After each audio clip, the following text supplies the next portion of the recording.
Good afternoon. My name's George Brockler, and for spelling purposes, the last name is B-R-A-U-C-H-L-E-R. I am the District Attorney for the 18th Judicial District. That includes Arapahoe County.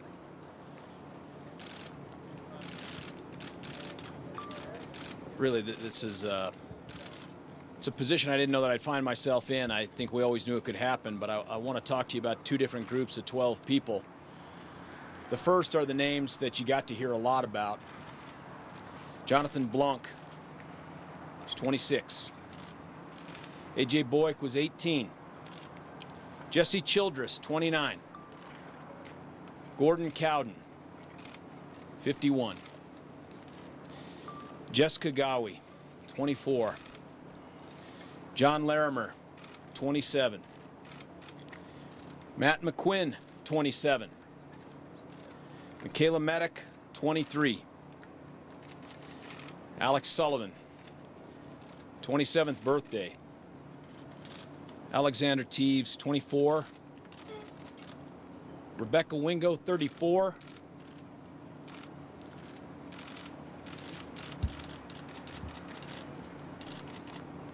And Veronica, 6. That's what this case at its heart was about. That whole sentencing phase has been about those 12. There are 70 others who have injuries of varying degrees, and you've seen all of those people in this courthouse, and you got to hear their story about how that guy tried to take their lives back on July 20th, 2012. Nothing about the jury's sentence changes what happened to them or how it impacts their families. And I don't want you to leave here thinking that this today is about something other than them, because it isn't. The other 12 are the jurors that sat there along with their alternates. And as frustrated as I am at not achieving the goal that I thought was justice and that I advocated for as justice, what I want to encourage everyone who hears this or sees this to know is those jurors did a hell of a job. They were called upon to do things that a lot of people wouldn't do to our early portions of jury selection, figured out a way to get out of, or couldn't do.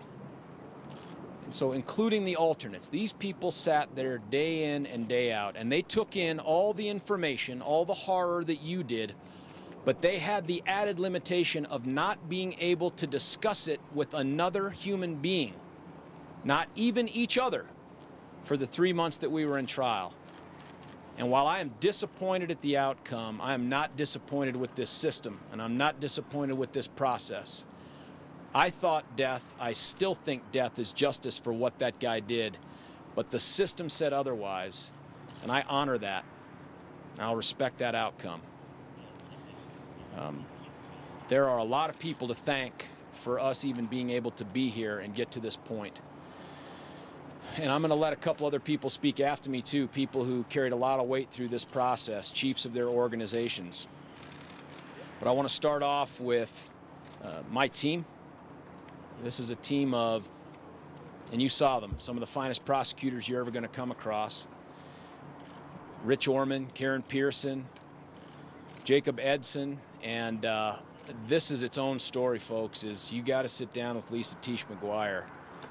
Somehow with 1,000 victims, and when I say 1,000, we're talking family members of the 70 and of the 12, to be able to logistically coordinate them with her and her team and to keep them informed, focused, and supportive of this process, as long and as tedious as it seemed to be sometimes, that is right up there with miracle work. And my hope is that she will be able to tell her story and theirs a little bit, because what happened here was a vindication, I think, of a Victims' Rights Act that sometimes doesn't get all the attention it should. These folks made it possible for us to get here, and I got to tell you, I'm thrilled with them. We also had 2 investigators, veteran investigators, Kelly Eliason and Mike Heelan from our office, who did everything all the time. Never asked why, which was probably a mistake on their part, but they just did it. We also had tremendous support from the Federal Bureau of Investigations. Tom Ravenel is here. He is the guy in charge, pretty much, for Colorado. And they put on loan to us Jeremy Phelps, who's a special agent with the FBI. And I don't know how we could have done this without him. He has been a phenomenal support on everything. And the coordination, by the way, between the feds and the state is enormous. I also want to thank Aurora Police Department, specifically the chief, but Craig Apple and Matt Files, who ran this case from the word go. They were tremendous. Here's what's going to happen. There's going to be a time to answer questions, and I'll stick around and answer as many questions as you have for me. But I also want to give an opportunity to these other agencies that, no joke, saved lives out there. I didn't just mean this for the trial, but for the heroes that showed up there when they showed up and the things they did. We'd have put a lot more than 12 pictures up on that screen. This guy went there in his heart with the intention to be the #1 mass murderer in the history of this country, and he had the means to do it. And the only reason he wasn't is because of things out of his control and because of the first responders that showed up to put people back together and to keep them from dying in that theater. So I'm going to turn this over first off to the Aurora Police Chief, Nick Metz.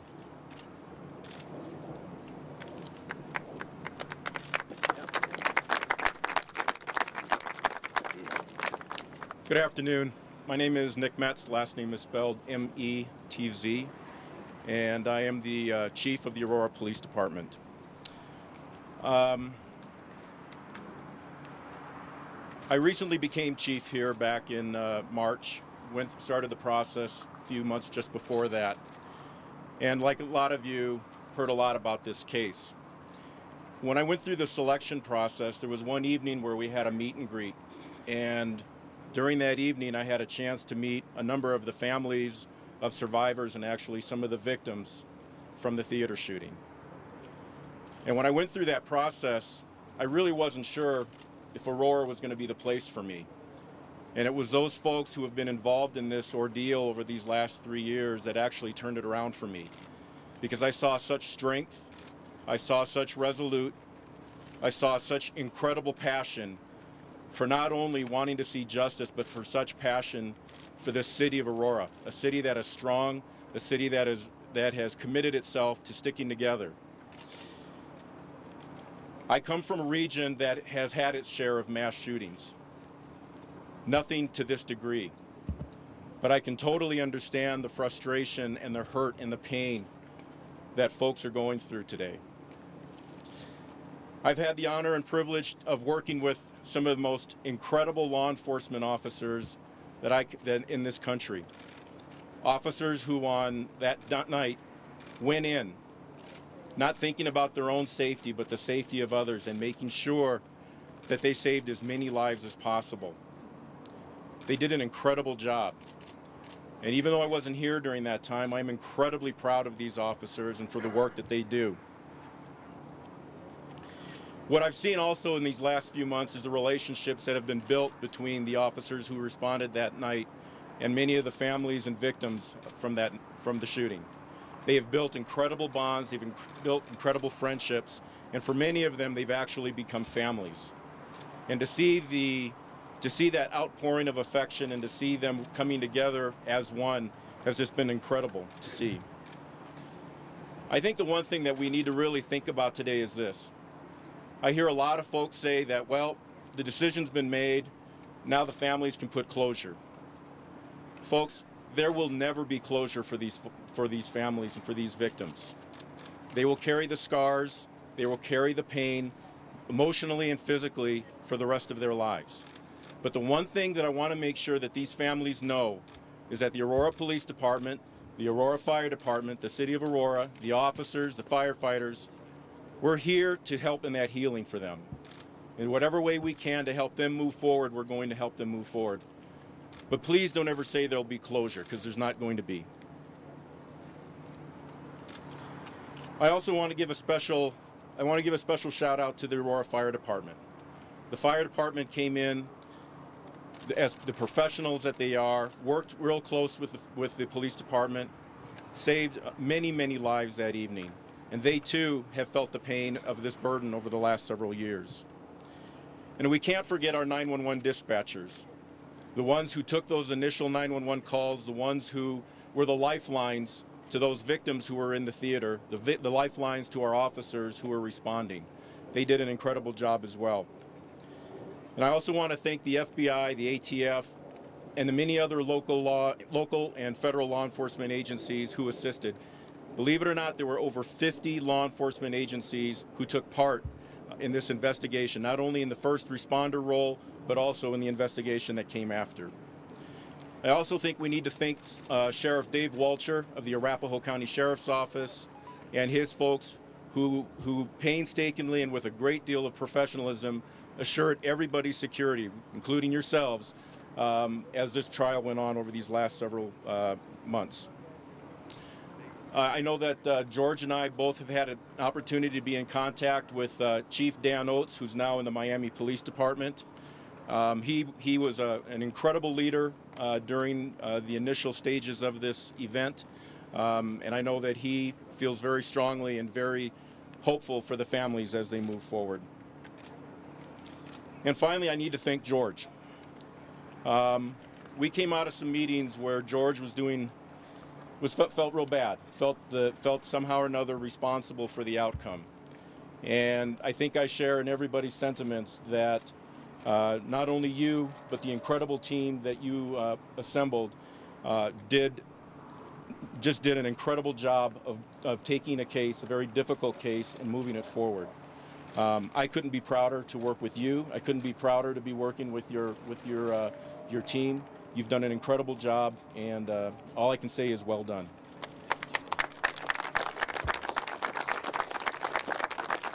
I'd like to introduce Chief Mike Garcia of the Aurora Fire Department. Good afternoon.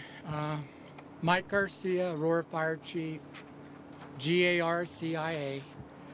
I'd like to basically start off by saying on behalf of the Aurora Fire Department and the City of Aurora, I would like to express my heartfelt condolences to the families and the victims of 720. I cannot imagine what they've gone through the last 3 years, and seeing what they've gone through today truly brought tears to my eyes.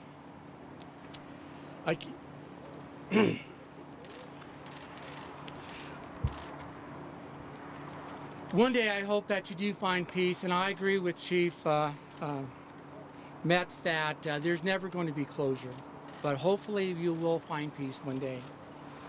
All of you will always be a part of our hearts and our prayers. I would like to echo what Chief Metz also said about our Arapahoe District Attorney, George Brockler, and his team, for how professional they are. And to me, one of the highest compliments I could give anyone is that word, professionalism, and I really admire the work that you and your team did. Thank you.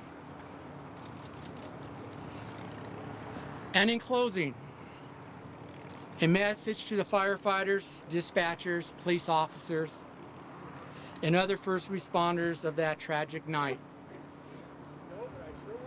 Thank you. The heroism you demonstrated that night will never be forgotten. Job well done. Thank you.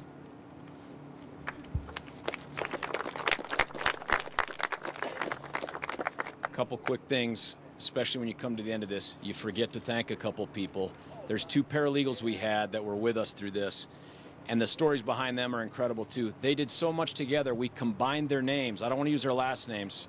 Chris and Amber, we called them Cramber, and they were everywhere all the time, and thank you to them. And also to the Attorney General, Cynthia Kaufman. She allowed us to have a guy named Dan Edwards, 40-year attorney, who is an expert on a lot of the jury instruction sentencing stuff, and he was able to be with us up until yesterday when we finished, and now he's up in Denver helping out on that particular case. So to Cynthia and Dan, thank you for your time on this as well. There are a ton of agencies. I can't remember to thank them all, but what I want to do, though, is allow you to ask whatever questions of whomever you want about this. Chief said something, Chief Metz, I am responsible for this decision and responsible for our part in whatever outcome that we got in this case. And that was always true even before today. And you know, I would have liked a different outcome for the victims. And I've already apologized to them. But whatever it was that we didn't do well enough to convince all 12, that's my responsibility, and I own that. I'm happy to answer any questions that you have now about anything to do with this case or this process. You also know, by the way, Michelle Yee is a great person to go to schedule other stuff as well. And I'm probably screwing something up right now, Michelle. Am I supposed to? No, you're fine. Oh, I'm fine. All right then. Sir. Mr. Brockler, you will have some critics come forward saying that you should have taken the deal at the very beginning. How do you address those critics? I think that's outrageous, and I think it's a mistake. This was a case that was of such a magnitude and such an impact on this community. And look, let's be candid here. This is a guy who's a first-year neuroscience PhD candidate student who spent nearly 3 months planning the death of not 1, not 10, but hundreds of human beings from this community. He was only able to kill 12 and injure 70. And for that, we're thankful, but that's the magnitude of this crime. And candidly, if this case comes in the door tomorrow, and I pray to God it does not, there's about a 99.9% chance we'll be right back in there fighting for this. I'm anxious to hear from the jury. I'm anxious to hear what it was that however many of them that didn't get convinced got hung up on, and that'll tell us a lot more. But this is not a case for one person to say, I'm going to take this away from the public. And remember this too, and we can talk about this now. Public defenders came to me back in, well, shortly after I took office to say, just plead this out. And what they said was, here's our reasons why. And I said, here's what I want from you before I decide to make that deal. I want to have my own doctor take a look under the hood and ask this guy questions. I want the notebook, and I want his entire medical and mental health history. And they said, you get none of it. And I said, then that's an easy choice for me. We keep moving forward. And because of that decision, this community knows everything about this case, to a large extent, too. You all have been jurors. You heard every instruction, every piece of evidence that those jurors did. They know nothing more about this case than you do. And that's only because we went through this process. This kind of a crime cries out for the community's involvement in the sentence. We made that possible, and I'd do it again. Sir. You have to talk to the victims' families and survivors before making a decision to move forward. Yeah. What were those conversations like, and how did you weigh the opinions of who don't seek death? Yeah, that's a fair question. And frankly, there's a lot of victims back here that are with us right now that will be happy to tell you, because they've told me, hey, we didn't agree with your decision to move forward. This was never about 100% of anybody being one way or the other. But I did spend time, and Lisa helped me with this quite a bit, multiple phone calls throughout this process to get input on what they wanted to see and why they wanted to see it. And at some point, a decision had to be made. I made that decision, and we moved forward. And, you know, even for the victims' families that didn't agree with the decision, that wanted this to be over sooner, God, I respect them, and I love them for being willing to stand with us through this process. And I got to tell you, it wasn't easy. You want to see a look of relief on someone's face? You be in that jury commissioner's room when we got back that guilty verdict on, on the guilt phase. Boy, there was a lot of people that were incredibly relieved, but they hung with us despite not agreeing with every decision I made. And I respect that, and I appreciate that. And they'll be able to tell you how they feel about it and how they feel about me and what I did. But there was never unanimity on the decision to be made here. And you wouldn't expect that with this many people. Is there anything you would do differently now, sir, looking back? In terms of which part? Just any part of it? To where we are today? I don't know yet. I mean, I want to see, I want to hear from the jurors. I mean, they're part of this community too. They were the part that we wanted to put this case on in front of so they could tell us what they believed a just sentence was. Now, whether it's 11-1 in favor of death or 1-11 in favor of death, these are things you want to know, and that me, as a decision maker that represents this community and criminals, I want to know that too. Hearing those things might give me some indication, but let's be honest about something else. This case went remarkably smoothly. We got through 3 different verdicts very quickly on evidence that was contested mightily by the other side, by a well-funded and very experienced side. So whatever decisions we might have made differently, it wouldn't have kept us, I think, from getting to this point right here. The issue will be, what was it that hung up that juror or those jurors from making death? And by the way, I don't think anybody out there who did sit and watch on TV or on their computers this case as a juror should be critical of them. This is a matter of extreme conscience, and I trust that that's what hung them up. At the end of the day, whatever it was they heard, they believed in their heart, they could not vote for death. I understand that. Sir. You poured your time, your heart, your effort into this case. Describe to us your level of disappointment right now. You know, it's not personal disappointment. I mean, that'll probably come later, you know, after the beers and stuff. But right now, it's the disappointment and hearing it as Judge Samore is reading those verdicts, hearing it in those soft sobs and those moans from those family members of the people that we can't ever see again. That's the part that gets me. I asked them to trust me and to follow me, and I would try to get them to a place that I thought was justice, and I came up short. And that's my fault, and that's what hurts. I think I did a fine job, I guess, at what we did in the courtroom. I'm okay with how we did. I don't know. I feel for them. I'm sorry for them. Yes, ma'am. If among yourselves and the victim families we couldn't agree on whether death was an appropriate sentence to seek, and if in the country we're divided on it, is it too high a bar to expect a jury to come back unanimously now? Is it just too hard to get a death sentence? That's a pretty heavy question. I don't think this case is a litmus test on that. I mean, listen, there's a lot of issues that were in this case that made a lot of people, some of you here, question the decision to seek death because there was mental health issues. And I think what we've shown is mental health is not a term that gets you protection from your evil conduct. It is something to be considered and weighed, but this jury moved very quickly through the not guilty by reason of insanity plea, and they moved very quickly through a weighing of the aggravation versus what was almost entirely mitigation based on his parents and these claimed mental health limitations that he had. They moved very quickly through that. So I think there's some positive out of this, but I don't think it's too high of a bar. And I mean, to the extent that someone wants to ask if we should not have that tool in the prosecutor's toolbox, absolutely not. I mean, what I said in that closing yesterday is true. How do you take someone who wants to murder hundreds, was successful at 12, and treat them like someone who killed one?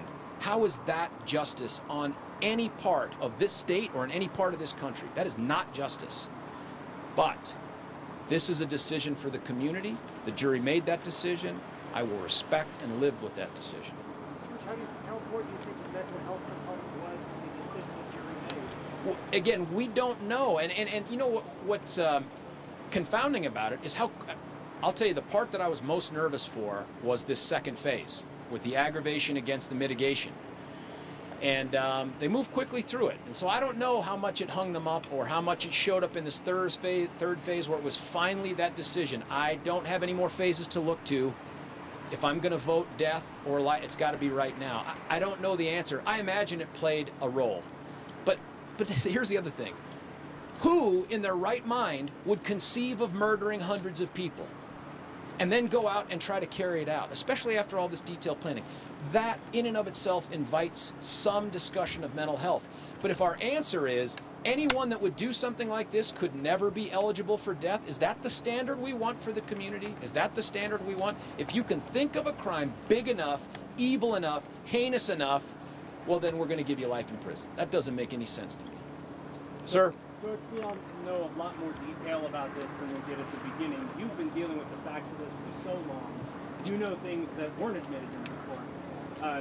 In your closing, you emphasized all of that body armor and the protection that the killer used and how he clearly made it very evident that he wanted to make it out alive.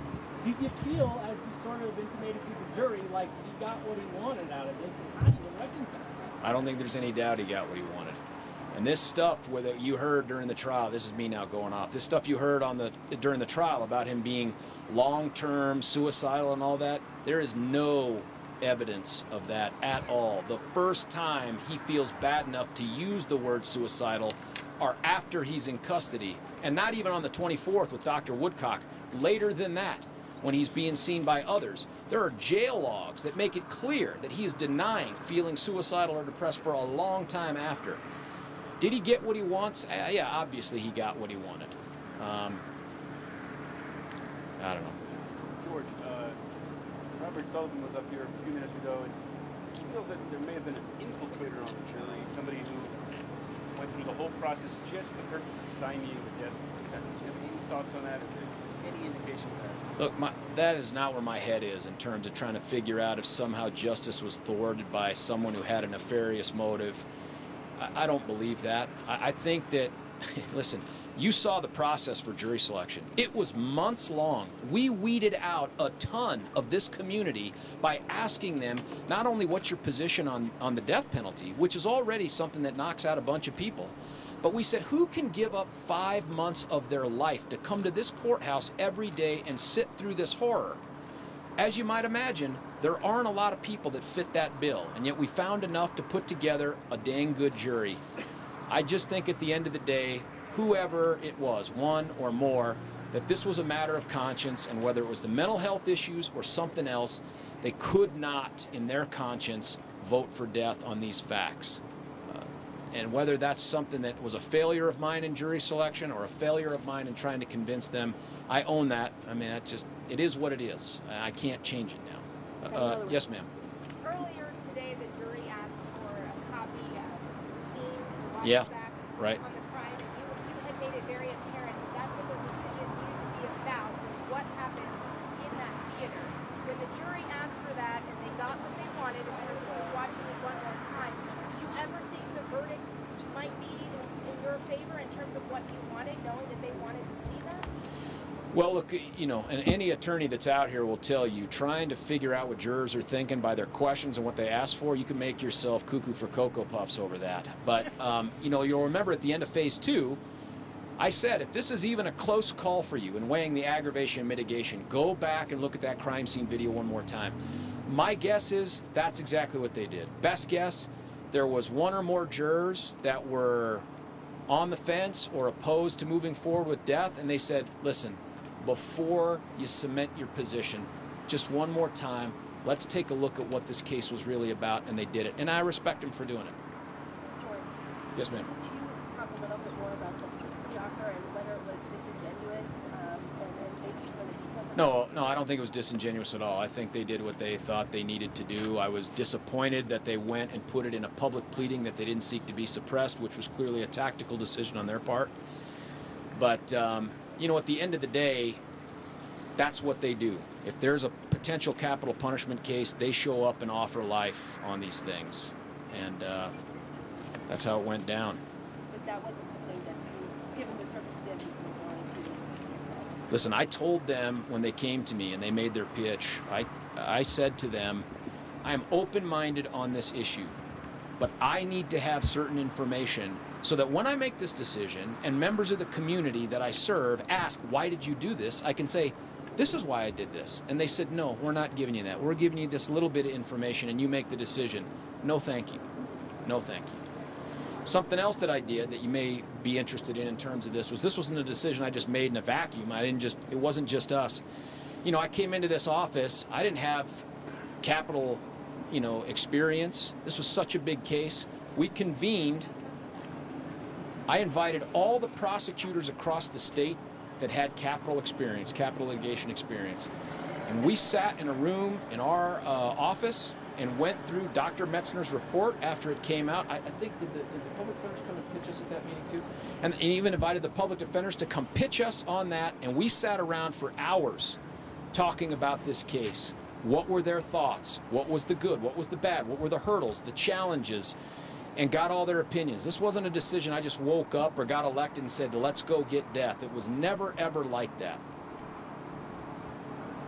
Sir? One more quick one. How surprised were you? A lot of people were predicting a death penalty, but a lot of people. How surprised were you when this came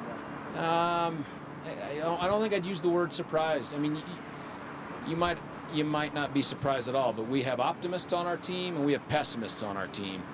And so when They asked to see the crime scene video. We did all the different possibilities of what it was, made ourselves nutty, and then thought, let's just see what happens. And I know the consensus was, hey, fast verdict means prosecution. But I also held open the idea that these people had been together and worked so well together and gelled together that if one or two or more of them said, this is where my heart is, and we can come back every day, we can watch every video you want, but I'm not moving off this position, I can see them saying, we've done our duty, let's give them the outcome and let's move on. And again, I want to emphasize this, that jury, especially the alternates, can you imagine a more thankless job than, thanks for sitting through all that, we don't care what you think, but you have to keep coming back and continuing to listen to this. I respect those people that went through this process. They're what makes the system work. Sir. A couple questions. Yes, sir. What was the toughest challenge that you believe you faced throughout the trial? Well, the biggest issue obviously was the mental health issue. You know, we had the one opinion from Dr. Metzner come back, and it came back sane, but there were a lot, in my opinion, there were a lot of unanswered questions that needed to be addressed. And we went after that second psychiatric opinion, and frankly, that's not a gimme. I don't know how many times that's happened in the state, but these guys back here wrote a heck of a brief. We came in, we had a closed-door hearing for about a week and convinced the judge we needed one. And by the way, that was fantastic, especially for the public, because that Dr. Reed recorded all 23 hours of that interview. And I got to say, I don't want to move too far into the policy realm. Why aren't we doing that with every one of these? Why aren't we doing that with every psychiatric sanity evaluation so that people can see the answers and see the person and not just read someone's interpretation of it?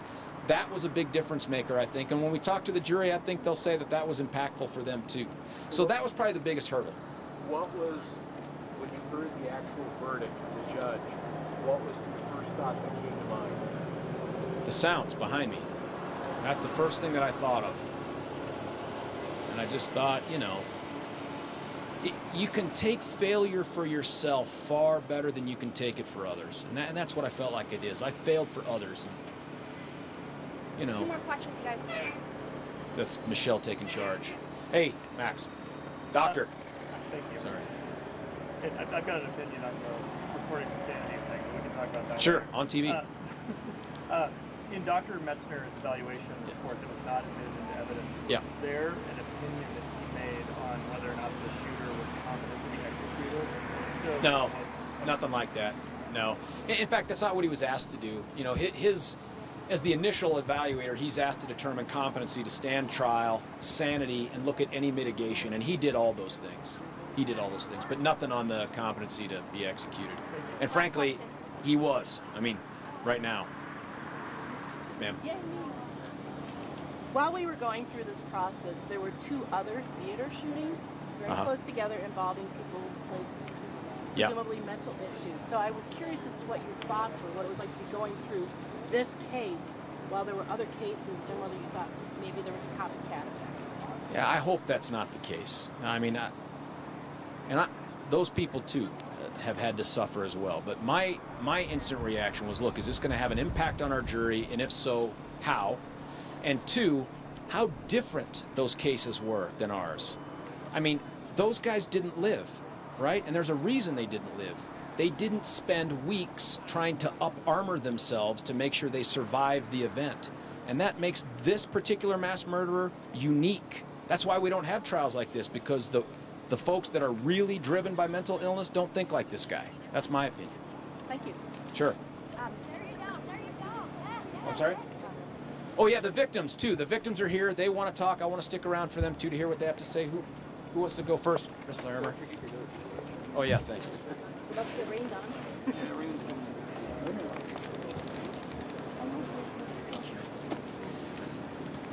Hi, my name is Kathleen Larimer. I have 2 things I'd like to say. The first one is, for those of you who follow the no notoriety policies, thank you. For those of you who don't, shame on you. I really am sick and tired of seeing a picture with him with the orange hair plastered all over everywhere. The second thing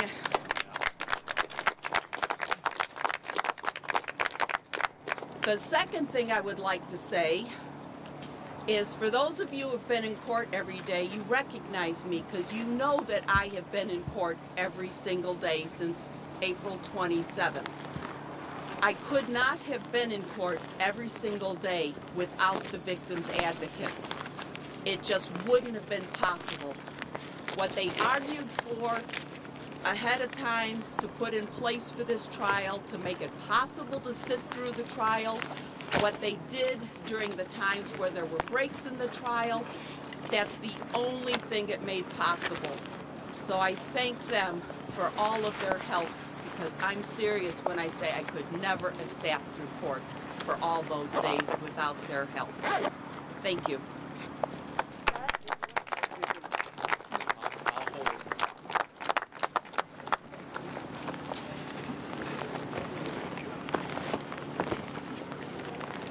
You know, I guess my name is Tom Teves, and this is my wife, Tiny Karen Teves.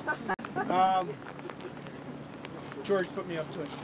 I want to say one thing, is I've talked to you a lot about no notoriety, and I don't want to talk about that today. When George and I talked about this a year and a half or 2 years ago, I was against doing this. But George had no choice. So don't go out there and blame George, because at least half the murder victims' families were for this, and they had the right to have this. And I'm as disappointed for them as they are today because of this verdict. But let's not skewer George Brockler and his team. They did what they're supposed to do and why you pay them. And if you screw that up, you really need to think of what you're doing. Think about the first thing he said. What's the first thing he said? He didn't protect himself. He talked about the 12 victims. So just think about that.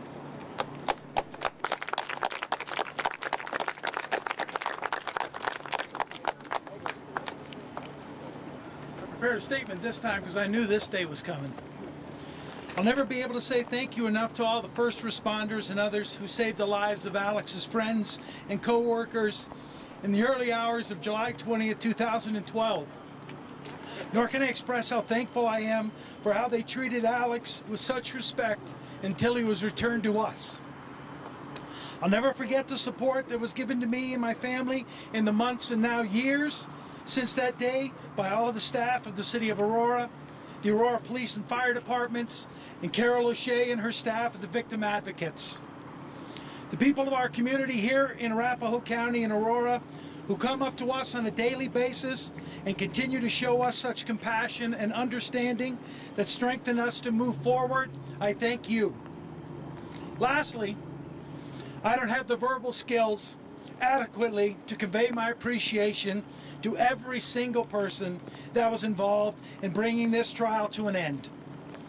I know that whenever I tried to thank someone for an answer to a question or to alleviate one of my concerns, I was told that they were just doing their job. Well, each and every one of them did their job to the highest level. The journey I'm on is far from over, but the stop along the path that led me here has shown me that there continues to be hardworking people in my community, that love wins every time, and that justice will prevail in the end. Thank you.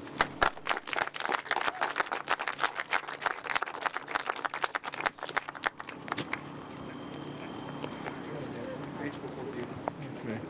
I'm Bill Hoover, and I am A.J. Blake's grandfather. We had him for 18 wonderful years. The only thing that I'm sorry about is I don't have him for another 18. But we don't. We'll survive. He's no longer with us in our midst, but he is here. But he is the one thing that really kept this family together. He still keeps them together. And just a wonderful, wonderful person. And if I ever hear anybody say anything about George that didn't do the right thing, send him to me. Number one, George. Dave? You know, what we have to remember is why we're here, which is our loved ones. Our loved ones are gone. We will never get to hug them again. I will never get to... I will never get to say I love you, AJ, and have him hug me again. I miss that. That's the last moment I had with him. There's one other person that we don't have here, and that is my mom, who died during this. This individual took lives off of my parents, off of my mom.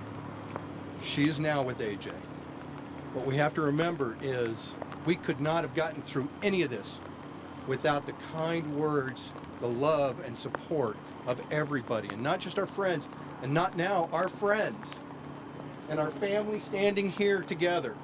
We are here together because we love, respect, and care about each other, even if we don't agree with each other. That's what it's about. Life is about being a participant. You can't sit back and watch it. And our loved ones are gone. Nothing will ever bring them back. The decision that was made is not a decision that I would make or anybody else probably here would make. But it was a decision that was made. Tomorrow, something my mother said every day before we put AJ in the ground was, there it is, Dave. Sun comes up every day. Well, tomorrow the sun is going to come up. We're going to have a little more pain, a little more hurt in our lives, but the sun will come up, and there will still be love in our lives. We have to remember that. We have to remember the victims. Please, if you're watching this, donate to the Victims Compassion Fund. Give to the victims. Give to those who have been wounded the opportunity to have a little fund to help them recover those damages. If you give yourself, that's the biggest gift you can give to anybody. George, everyone, this whole group, Kelly, I worked with you for years. Oh, Gila Monster, Mike Gielan, I love you. I worked the midnight shift with him, chased crooks around with him. These individuals, blood, sweat, and tears into every moment that this was put on in the Aurora Police Department. My brothers and my sisters, you are fine individuals.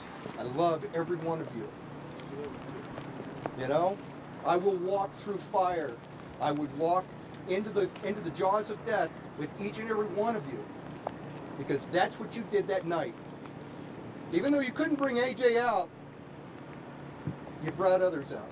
God bless you. God bless every single one of you.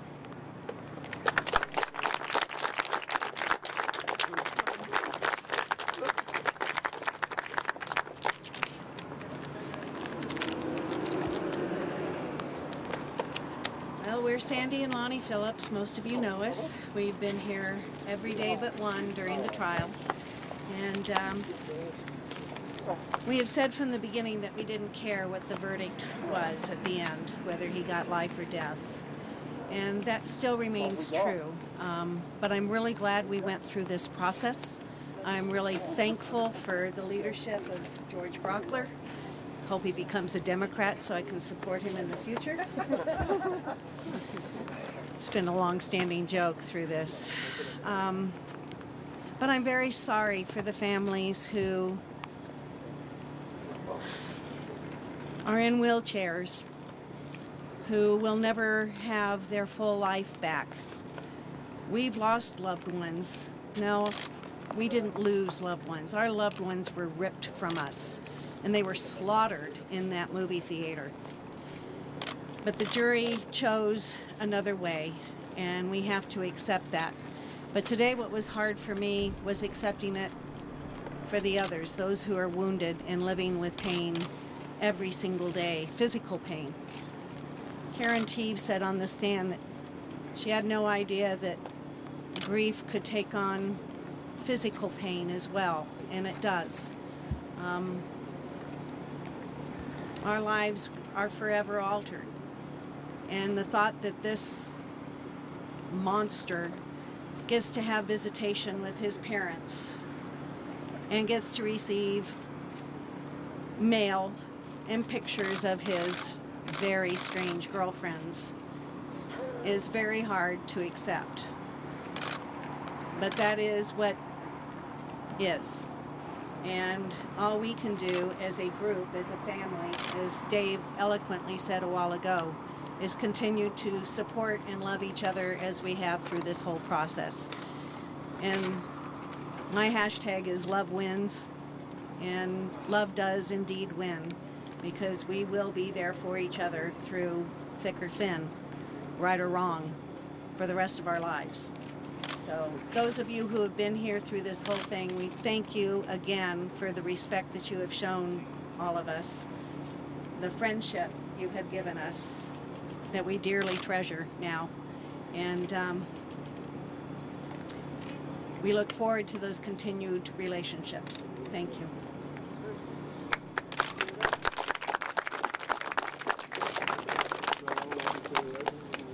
So I just want to echo what you heard about the victims, the Compassion Fund, the ones that are walking around limping, the ones that are in wheelchairs. Those are the real losers of all of this. They need your help. They need your support. You need to keep them in your minds and your hearts. When this started out, Sandy and I weren't big believers in the death penalty, and we told George, you better not screw this up. And he convinced us that we need to go through with this trial for the very reasons he told all of you. He's absolutely right. He made believers out of us, and we're very glad that we did go through it now. We support the families that wanted the death penalty. We took, our vote was to get it over with, let us get on with our lives. And now that we don't have the death penalty, we're not going to go through all the appeals. We're not going to go through all the process of having to look at his orange hair again. I hope you guys stop. I hope you guys burn that picture and find something that's more realistic of what he really is, and or not show it at all. You know, we understand you have to say his name to start a story, but you don't have to say it again in every paragraph. We want him to go into oblivion. We want him not to be seen or heard from again. That would be the gift that you could give to us for what we've been through. And thank you for the ones that have honored us on that. And please think about, if you all do it, everybody has an even playing field, and it's fair. It's fair to us, and it's fair to the victims that have to see his face and hear his name. Please, think of us. Think of the victims before you say his name or show his face. Thank you.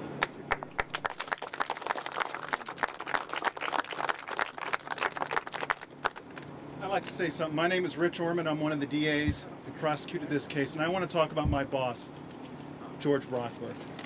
And he came up here and he apologized. I can tell you, he has nothing to apologize for. He has nothing to apologize for. He has nothing to apologize for what happened in the courtroom or the decision that he made. It would have been very easy, as the elected DA, for George to say, okay, I'll take a deal. Because people are going to criticize me in the media and the Denver Post and the Aurora Sentinel. And people are going to criticize me for spending all this money or taking all this effort. People are going to criticize me for that. It's easy to take a deal. I can tell people why I did it, and it wouldn't cost them. He showed tremendous moral courage. Moral courage in doing what he thought was right and in seeking the sentence that he thought was the only sentence that would show that justice was done. And he is to be commended for that, and I thank him for that. Thank you.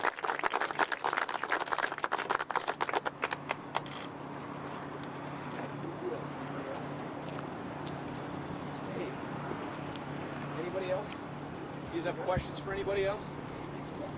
Actually, for anybody who was touched by this personally and your family, one of the things that was really touching to watch for us on the other side of the gallery was how you all took care of each other during this, and reaching across and patting somebody on the shoulder. Anyone who wants to come up and talk a little bit more about the bonds that have been formed here and how that's played into it. We've heard a little about it, but I mean, it was really touching. Well, there was one person I thought was going to go to jail during this, and that was Tom. That didn't happen. That's because the deputies are really, really good. No, that's because we're a good family. That's because we talk to each other. That's because we all realize we're in this together. I mean, we are, I guess, a world unto ourselves. You know, we're a community unto ourselves. We have to learn to get along with each other because we're stuck with each other. There's nothing else we can do. We can fight and we can argue if we want to, but at the end of the day, we got to look next door and in the next seat and see that man or woman who has lost so much in our world and realize they're part of our family. That's what it's about, you know? When the animals are at the gates, you have to circle the wagons.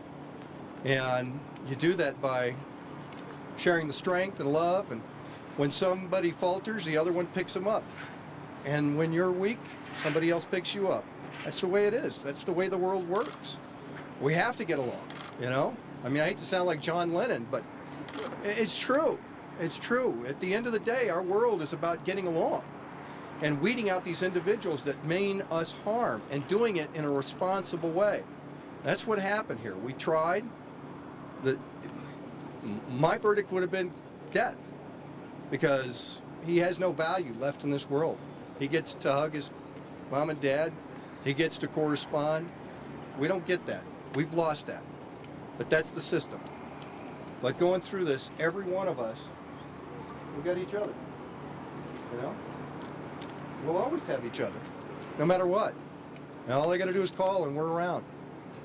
You know, I can remember in the middle of the night talking to Sandy and Lonnie about feeling like crap, you know? And I remember getting those phone calls. So, you know, my heart bleeds. My sister's without her son. My family's without a bright light. But we're all in this together. At the end of the day, that's what it's about.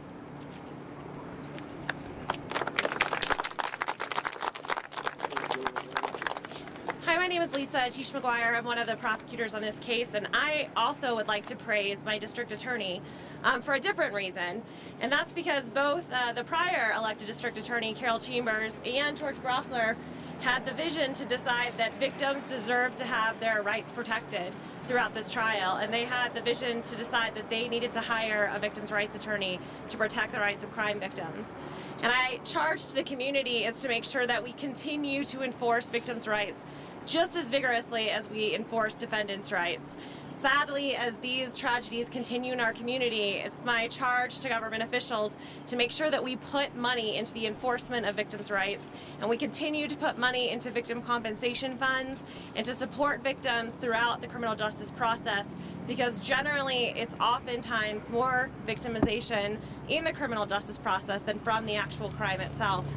So I encourage other visionary district attorneys across the country to make sure that victims have access to attorneys who will help protect their constitutional and state rights throughout the process, and to our legislators to continue to fund services for victims of crimes, because I think these victims will tell you without the support they received from the government and from grants in order to get here, to travel here from across the country, to be part of this process would have been much more difficult. So thank you very much for our visionary leaders to make sure that we could protect victims' rights.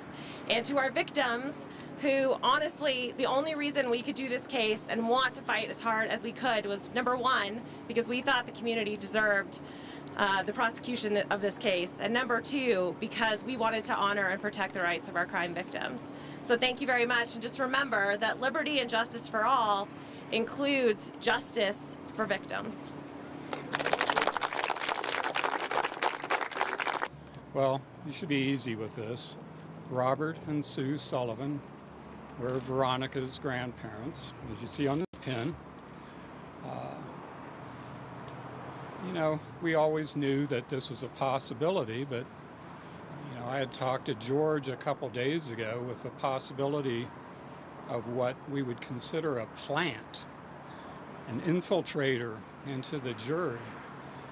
And when we heard the verdict today, you know, I recalled that quote from James in his notebook about a dark night rises. Well, I was hoping to come back and say a dark night rises followed quickly a pale joker plummets. We didn't get that. So I'm thinking a dark night rises and infiltrates the jurors. You know, I read the jury questionnaires, and they go into great depth and detail about the possibility of death and how they could handle that. And when you look at every stage of the verdicts, it doesn't support backing out at this stage, at the very final verdict. Doesn't make sense, and I don't believe it. We still have to abide by it. We have to accept it. And there's those of us that believe, you know, he may be killed in prison, which would probably happen sooner than if he were sentenced to death. However, we just have to deal and accept it. So. Are you saying so that you think that one of the jurors sort of deliberately got under the jury to make sure that there wouldn't be a death penalty? Exactly. Certain of it. That's what I'm talking about, being infiltrated. Went in with a purpose. Skated through all the other decisions right along with it, and at the very end, bail out. I'm sorry, no. They didn't buy his insanity, and it's not supported in this case. You know, unfortunately, at least one juror who did not vote for the death penalty is going to give Colorado a very ugly face. When you look at, you know, what's happened in light of this, that's not justice. You know, he's living, he's breathing, and our loved ones are gone for over 3 years now. And the gaping void, the gaping wound that we have with the loss of our granddaughter has been replaced with a new abscess of him living. We heard this in George Brocker's closing at the very end, that this is what he wanted. Do you feel like the killer in this case got what he wanted? Life, you mean? Yeah.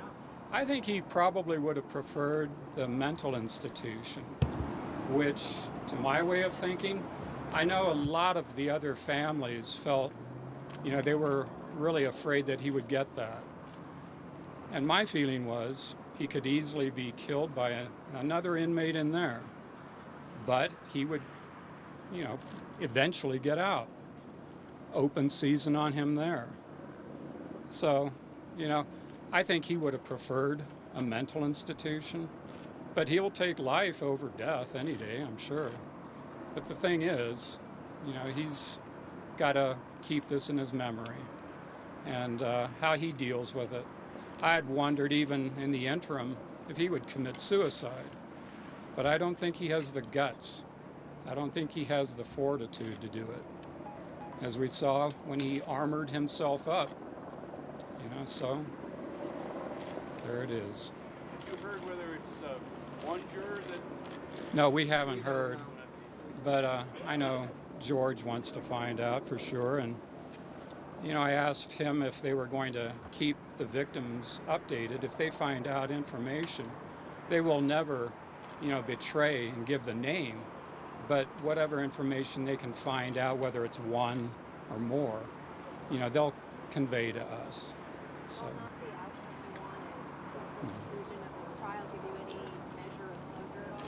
Any measure of what? No, you know, I was going to say too, even if he'd gotten a death sentence, you know, I've tried to resolve Veronica's death and I can't.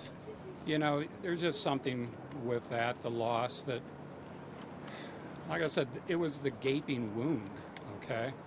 That's not going to go away. This just makes it worse. So, but again, you know, it's out of our hands. It's out of the DA's hands. It's within the jurors' hands. And I imagine some of those jurors feel betrayed too. You know, given what they, like I said, if you look at every step of the process, it was cohesive until today. So there it is. It's on them.